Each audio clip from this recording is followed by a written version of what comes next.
ಸ್ನೇಹಿತರೆ ನಮಸ್ತೆ, Kiran blogs YouTube ಚಾನಲ್ಗೆ ಸ್ವಾಗತ. ಸ್ನೇಹಿತರೆ, ಇವತ್ತು ಯುಗಾದಿ ಹಬ್ಬ. ಹಿಂದೂಗಳ ಸಂಪ್ರದಾಯ ನಂಬಿಕೆ ಪ್ರಕಾರ ಯುಗಾದಿ ಹಬ್ಬ ಅನ್ನೋದು ಹೊಸ ವರ್ಷದ ಆರಂಭದ ಸಂಕೇತ. ಅದಲ್ಲದೆ ಹಿಂದೂ ಧರ್ಮದ ಪ್ರಕಾರ ಬ್ರಹ್ಮದೇವನು ಯುಗಾದಿ ದಿನದಂದು ಸೃಷ್ಟಿಯ ಕೆಲಸಗಳನ್ನು ಪ್ರಾರಂಭಿಸಿದರು ಅನ್ನುವ ನಂಬಿಕೆ ಇದೆ. ಯುಗಾದಿಯ ದಿನ ವಿಶೇಷವಾಗಿ ಬೇವು ಬೆಲ್ಲವನ್ನು ಸವಿಯಲಾಗುತ್ತದೆ. ಯಾಕೆಂದರೆ ನಮ್ಮ ಜೀವನದಲ್ಲಿ ಬರತಕ್ಕಂತಹ ಸುಖ ದುಃಖಗಳು ಎಂಬ ಎರಡು ವಿಷಯಗಳನ್ನು ನಾವು ಸಮನಾಗಿ ಸ್ವೀಕರಿಸಬೇಕು. ಆ ಮೂಲಕ ತಮ್ಮ ಜೀವನದಲ್ಲಿ ಸಮತೋಲನವನ್ನು ಕಾಪಾಡಿಕೊಳ್ಳಬೇಕು ಎಂಬ ಸಂದೇಶ ಅಷ್ಟೇ ಸ್ನೇಹಿತರೆ. ನಮ್ಮ ಮನೆಯಲ್ಲಿ ಹಬ್ಬದ ದಿನದ ವಾತಾವರಣ ಹೇಗಿತ್ತು ಅನ್ನೋದು ಈ ವಿಡಿಯೋದಲ್ಲಿದೆ, ಬನ್ನಿ ನೋಡ್ಕೊಂಡು ಬರೋಣ. ಇದು ಫಸ್ಟ್ ಕೆಲಸ. ಎದ್ಬಿಟ್ಟು ಹಂಡೆ ಒಳಗೆ ಉರಿ ಹಾಕಿ ನೀರು ರೆಡಿ ಮಾಡಿಕೊಳ್ಳೋದು, ಯಾಕೆಂದರೆ ಎಣ್ಣೆ ಹಚ್ಕೊಂಡು ಸ್ನಾನ ಮಾಡೋ ಪ್ರೋಗ್ರಾಮ್ ಬೇರೆ ಇದೆ. ನೆಕ್ಸ್ಟು ಮನೆಯಿಂದ ಹೊರಗಡೆ ಹೋಗಿ ನಿಂತು ನೋಡಿದರೆ ಸೂರ್ಯನ ಕಿರಣಗಳು ನಮ್ಮನ್ನು ಚೆನ್ನಾಗಿ ಸ್ವಾಗತ ಮಾಡುತ್ತಿವೆ. ಅಲ್ಲದೆ ಹಿಂದಿನ ದಿನ ರಾತ್ರಿ ಚೆನ್ನಾಗಿ ಮಳೆ ಬಂದಿತ್ತು. ಇವಾಗಲೂ ಕೂಡ ಮಳೆ ಹನಿಗಳು ನಿಂತಿಲ್ಲ, ಇನ್ನೂ ಮಳೆ ಬರ್ತಾನಿದೆ. ಇದರಿಂದ ನಮ್ಮ ಮನೆಯ ಸುತ್ತಮುತ್ತಲಿನ ವಾತಾವರಣದ ಮೆರುಗು ಇನ್ನೂ ಹೆಚ್ಚಾಗಿದೆ.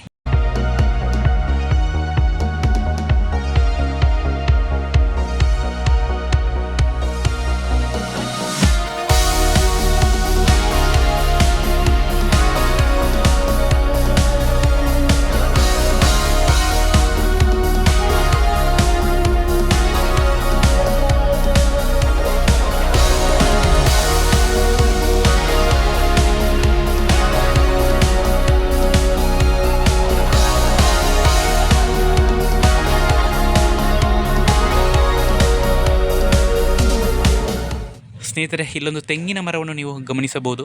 ನಮ್ಮ ಮನೆಯ ಪಕ್ಕದಲ್ಲಿರತಕ್ಕಂಥ ಒಂದು ತೆಂಗಿನ ಮರವಾಗಿದೆ. ನಮಗೆ ಯಾವುದಾದ್ರೂ ಒಂದು ವಸ್ತುವೋ ಇಲ್ಲ ಯಾವುದಾದ್ರೂ ಒಂದು ವಿಷಯ ಇಷ್ಟ ಆದಲ್ಲಿ ನಾವು ಹೇಗಾದರೂ ಮಾಡಿ ಅದನ್ನು ಉಳಿಸ್ಕೊಳ್ಳೋಕ್ಕೆ ಪ್ರಯತ್ನ ಮಾಡ್ತೀವಿ ಅಲ್ವಾ? ಇಲ್ಲಿ ಕೂಡ ಹಾಗೇನೆ. ಎಷ್ಟೇ ಅಭಿವೃದ್ಧಿ ಕಾರ್ಯಗಳು ನಡೆದರೂ ಕೂಡ ಆ ಒಂದು ತೆಂಗಿನ ಮರಕ್ಕೆ ಏನೂ ತೊಂದರೆಯಾಗದಂತೆ ನೋಡಿಕೊಂಡಿದ್ದಾರೆ. ಹೊರಗಡೆ ಎಲ್ಲ ಸುತ್ತಾಡ್ಕೊಂಡು ಬಂದಿದ್ದಾಯಿತು. ಇವಾಗ ಮನೆಯ ಒಳಗಡೆ ಬಂದ ತಕ್ಷಣ ತಲೆಗೆ ಎಣ್ಣೆ ಹಚ್ಚೋಕ್ಕೆ ಸ್ಟಾರ್ಟ್ ಮಾಡಿದರು. ಅಯ್ಯೋ, ಏನಾಗಿದೆ ನನ್ನ ತಲೆ ಕೂದಲಿಗೆ? ನೋಡಿದರೆ ತಲೆ ಎಲ್ಲ ಬುಂಡೆಯಾಗಿದೆ. ಕಾಡಲ್ಲಿ ಒಂದು ಸೊಪ್ಪು ಸಿಗ್ತದೆ ಅಂತ ಹೇಳ್ತಿದ್ರು, ಈಗ ಅದನ್ನು ಹುಡ್ಕೋಕ್ಕೆ ಹೋಗ್ಬೇಕಾ ಅಂತ. ನೆಕ್ಸ್ಟ್ ಮನೆ ಕ್ಲೀನ್ ಮಾಡೋಣ ಅಂತ ಒಬ್ಬೊಬ್ಬರು ಒಂದೊಂದು ಕೆಲಸವನ್ನು ಮಾಡೋಕ್ಕೆ ಹೋದ್ವಿ.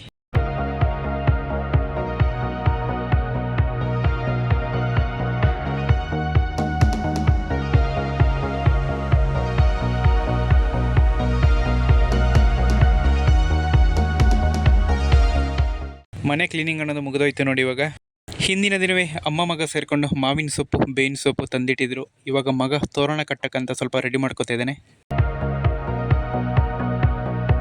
ಈಗ ಮನೆಗೊಂದು ತೋರಣದ ಜೊತೆಗೆ ದೇವರ ಮನೆ ಕೂಡ ರೆಡಿ ಆಯಿತು. ಪ್ರದ್ಯುಮ್ನನ ಕೈಯಲ್ಲಿ ಈಗ ಬೇವಿನ ಸೊಪ್ಪಿದೆ.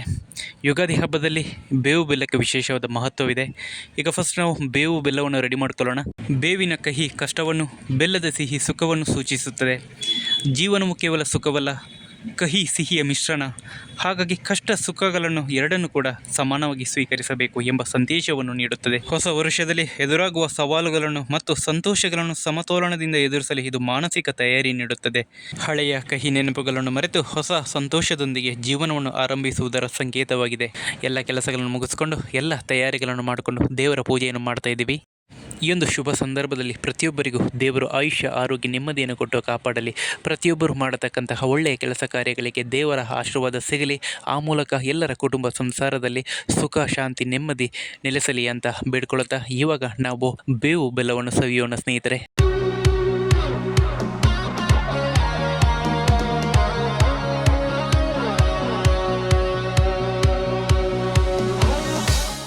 ಸೊ ದೇವರ ಪೂಜೆಯೆಲ್ಲ ಆಯಿತು. ಇವಾಗ ಫಲಹಾರವನ್ನು ಸ್ವೀಕರಿಸುವ ಸಂದರ್ಭ.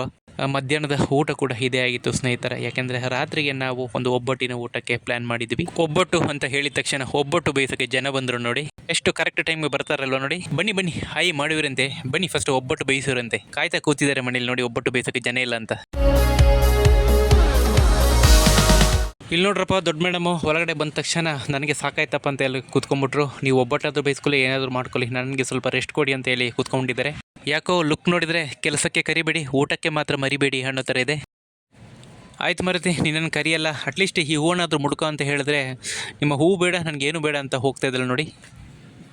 ಹೇಗೋ ಹುಲಿಯನ್ನು ಬೋನಿನೊಳಗಡೆ ಹಾಕಿ ಹೂವನ್ನು ಮುಡಿಸಿದ್ದಾಯಿತು. ಕೋಪಗೊಂಡ ತಂಗಿಯನ್ನು ಸಮಾಧಾನಪಡಿಸಲು ಅಣ್ಣ ಯಾವೆಲ್ಲ ಕಸರತ್ತು ಮಾಡುತ್ತಿದ್ದಾನೆ ನೋಡಿ. ಹಬ್ಬ ಹರಿದಿನಗಳಲ್ಲಿ ಮನೆಗೆ ಬಂದ ಮುತ್ತೈದೆಯರಿಗೆ ಅರಿಶಿನ ಕುಂಕುಮ ನೀಡುವುದು ಹಿಂದೂ ಸಂಪ್ರದಾಯದಲ್ಲಿ ಒಂದು ವಿಶಿಷ್ಟವಾದ ಸ್ಥಾನವನ್ನು ಪಡೆದಿದೆ. ಅರಿಶಿನವು ಶುದ್ಧತೆ ಮತ್ತು ಆರೋಗ್ಯವನ್ನು ಕೊಟ್ಟರೆ, ಕುಂಕುಮವು ಶಕ್ತಿ ಮತ್ತು ಲಕ್ಷ್ಮಿಯ ಕೃಪೆಯನ್ನು ಪ್ರತಿನಿಧಿಸುತ್ತದೆ. ಮುತ್ತೈದೆಯರು ಆರೋಗ್ಯವಂತರಾಗಿ ದೀರ್ಘಕಾಲ ಸುಮಂಗಲಿಯಾಗಿ ಬಾಳಲಿ ಎಂಬ ಆಶಯ ಇದರ ಹಿಂದೆ ಇದೆ ಸ್ನೇಹಿತರೆ. ಇದು ಮನೆಗೆ ಬಂದವರಿಗೆ ಸನ್ಮಾನಿಸುವ ಮತ್ತು ಸೌಭಾಗ್ಯವನ್ನು ಹಂಚುವ ಸಂಪ್ರದಾಯವಾಗಿದೆ.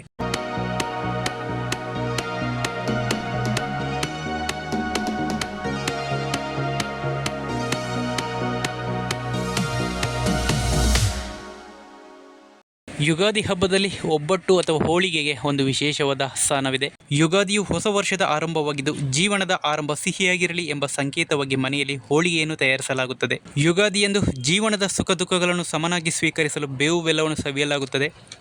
ಈ ಕಹಿ ಸಿಹಿಯ ನಂತರದ ಹಬ್ಬದ ಊಟಕ್ಕೆ ಪೂರ್ಣ ಪ್ರಮಾಣದ ಸಿಹಿಯಾದ ಹೋಳಿಗೆಯು ಸಂತೋಷ ಮತ್ತು ಸಮೃದ್ಧಿಯ ಸಂಕೇತವಾಗಿ ಉಣಬಡಿಸಲಾಗುತ್ತದೆ. ಕೆಲಸಕ್ಕೆ ಕರಿಬೇಡೆ, ಊಟಕ್ಕೆ ಮಾತ್ರ ಮರಿಬೇಡೆ ಎಂದು ಹೇಳಿ ಸೈಡಲ್ಲಿ ಕೂತಿದ್ದ ಹಾಸಿನಿ ಇವಾಗ ಒಬ್ಬಟ್ಟು ರೆಡಿಯಾದ ಕೂಡಲೇ ಕೈಯಲ್ಲಿ ಒಬ್ಬಟ್ಟು ಹಿಡ್ಕೊಂಡು ಮನೆ ತುಂಬ ಓಡಾಡ್ತಿದ್ದಲ್ಲ ನೋಡಿ.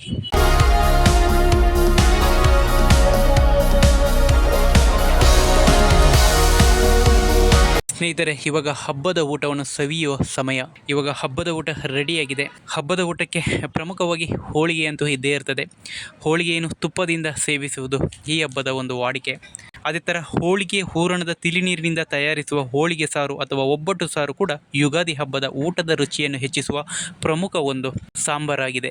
ಜನರ ಜೀವನದಲ್ಲಿ ಹಬ್ಬಗಳ ಮುಖ್ಯ ಆಶಯವೆಂದರೆ ಸಮಾಜದಲ್ಲಿ ಸಾಮರಸ್ಯ, ಏಕತೆ ಮತ್ತು ಸಾಂಸ್ಕೃತಿಕ ಪರಂಪರೆಯನ್ನು ಎತ್ತಿ ಹಿಡಿಯುವುದು, ಜೊತೆಗೆ ದೈನಂದಿನ ಒತ್ತಡದಿಂದ ಮುಕ್ತಿ ನೀಡಿ ಕುಟುಂಬ ಮತ್ತು ಬಂಧು ಮಿತ್ರರೊಂದಿಗೆ ಸಂತೋಷವನ್ನು ಹಂಚಿಕೊಳ್ಳುವುದು. ಇವು ದುಷ್ಟಶಕ್ತಿಗಳ ಮೇಲಿನ ವಿಜಯ, ಪ್ರಕೃತಿಯ ಆರಾಧನೆ ಮತ್ತು ಆಧ್ಯಾತ್ಮಿಕ ಜಾಗೃತಿಯನ್ನು ಪ್ರತಿಬಿಂಬಿಸುವ ಸಂಕೇತಗಳಾಗಿವೆ. ದೈನಂದಿನ ಜೀವನದ ನೀರಸತೆಯನ್ನು ಕಳೆದು ವಿಶೇಷ ಅಡುಗೆ, ಹೊಸ ಬಟ್ಟೆ ಮತ್ತು ಆಚರಣೆಗಳ ಮೂಲಕ ಮನೆಯಲ್ಲಿ ಉತ್ಸಾಹ ಮತ್ತು ಸಡಗರವನ್ನು ತುಂಬಲೆಂದೇ ಈ ಹಬ್ಬಗಳು ಪ್ರತಿ ಸಾರಿ ಬಂದೇ ಬರ್ತವೆ. ವಿಡಿಯೋ ಇಷ್ಟ ಆದರೆ ಲೈಕ್ ಮಾಡಿ, ಕಮೆಂಟ್ ಮಾಡಿ ಸ್ನೇಹಿತರೆ. ವಿಡಿಯೋ ನೋಡಿದ್ದಕ್ಕೆ ಧನ್ಯವಾದಗಳು. ಶುಭ ದಿನ.